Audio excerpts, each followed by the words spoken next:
To donate to us, go to harmreductioninitiative.org. So what is harm reduction? And I think people define harm reduction in many different ways. And I do have to admit that I personally think that there's been a watering down of harm reduction and what harm reduction actually is and what it means. And it isn't enough just handing out kits to people. It isn't enough just sitting across a desk and giving someone a needle kit or a crack kit. Harm reduction is so much more than that. So I'm going to define harm reduction, and maybe this is how you define it too. I hope so. So harm reduction is a non-judgmental, pragmatic approach to reducing the harms associated with drug use. So we know that it's about reducing the transmission of HIV, it's about reducing the transmission of hepatitis C, and that's how harm reduction first started. So for example, harm reduction is about needle distribution, it's about safer crack kit distribution, condoms, prescription heroin, safe injection sites. It's also about drug education. It's about knowing about drugs, how to use drugs safely. So it isn't just about handing out kits. And for years, it has also expanded to include safe, affordable housing. It's also a community development. The thing about being a drug user, and for a lot of marginalized drug users, is that social isolation. And harm reduction is actually an effective community development tool, and it's about bringing people back into the community and about supporting people. So it emerged in the 1980s in response to the AIDS epidemic, and we did an amazing job actually here in Toronto of being on top of it right away, opening up some of the first needle exchanges in North America. Our HIV rates amongst injection drug users are incredibly low, and it's that success of being on top of it. So we've been groundbreakers. It's the same with the safer crack kit distribution, something we're very, very humble about in this city, but it was people back over a decade ago who got together with crack users. One of the first drug users unions in Toronto was started here. It was called I Do It, and people saw the need to connect with their own community, get out harm reduction supplies to people, and they met together and they came up with some safer crack kits at that time, which was like a metal, I don't know if people are around from that era, I know some people here, can remember this metal contraption of a pipe. And it was very, very innovative because harm reduction has been innovative. It's also incredibly political. It's something that is under attack constantly. So, I'm going to go over what harm reduction is, but I'm also going to talk about drug policy because drug policy is so important when it relates to harm reduction, when it relates to the work we do, and actually how it impacts communities. So drug users have actually been practicing harm reduction long before services were even established. So people had already mechanisms for teaching each other how to use drugs, about drugs, accessing needles in places where they couldn't get access to them. And people continue to find ways to practice in the absence of services. And I think that's really important because although I'm a harm reduction worker, I do also know that that people who are practicing harm reduction in their daily lives.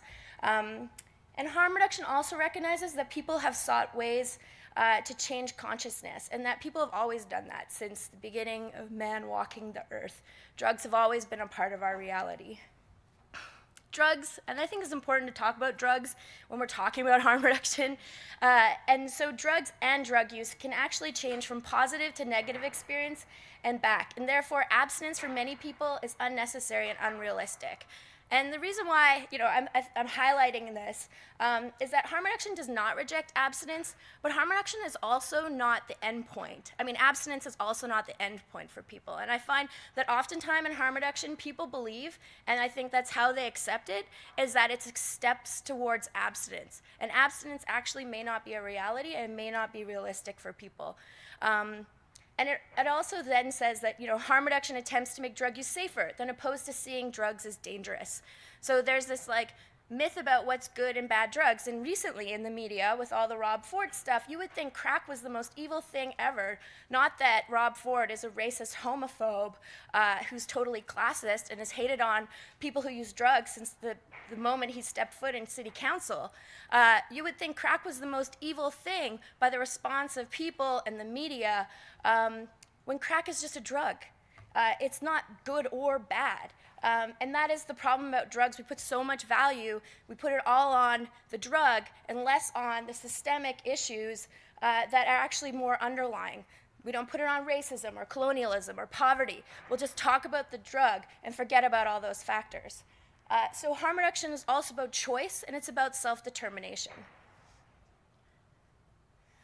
So I don't know if people are familiar with the Vancouver area network of people who use drugs, but they are a drug user organization. They are out of Vancouver. They have about 1,500 members of people who use drugs.